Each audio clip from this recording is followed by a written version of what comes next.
Tu vis en Belgique et tu penses que ta retraite est garantie?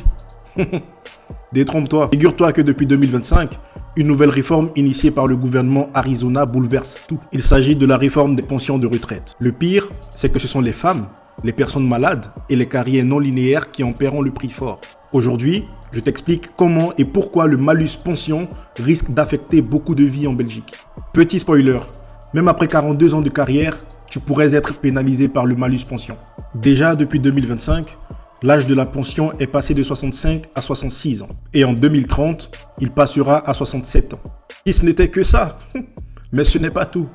Le gouvernement Arizona a ajouté à cela ce qu'on appelle le malus pension, cette nouvelle arme redoutable. Le malus pension est une sanction que le gouvernement prend à l'encontre des personnes qui veulent prendre leur retraite de manière anticipée, et ce, sans remplir les conditions strictes que le gouvernement a fixées. Concrètement, chaque année où tu décides de prendre ta pension avant l'âge de 67 ans, le gouvernement va te retirer 5% de ta pension.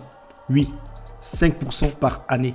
Donc par exemple, partir 2 ans plus tôt à la retraite, c'est perdre 10% de ta pension, et ce, à vie. Tu dois maintenant te demander comment éviter ce malus pension si tu décides d'aller à la retraite de manière anticipée. Déjà, il faut savoir que le gouvernement a fixé la barre à 45 années de carrière pour une pension complète. Mais pour éviter le malus, il faut compter une carrière d'au moins 42 années, dont 35 années effectives. Et là, attention, les années effectives, ce ne sont pas toutes les années travaillées. Sur base de la réforme, une année effective est une année au cours de laquelle une personne a travaillé au moins 156 jours. Tu vois la supercherie venir ou pas? Alors oui, il y a ce qu'on appelle des périodes assimilées à des jours de travail, comme par exemple les congés maladie, les congés maternité ou les congés d'invalidité. Sauf qu'avec cette nouvelle réforme, l'assimilation de ces différents congés précités sera limitée en 2027 à 40% et progressivement à 20%. Et donc ce sera plus difficile pour les femmes qui sont en congé de maternité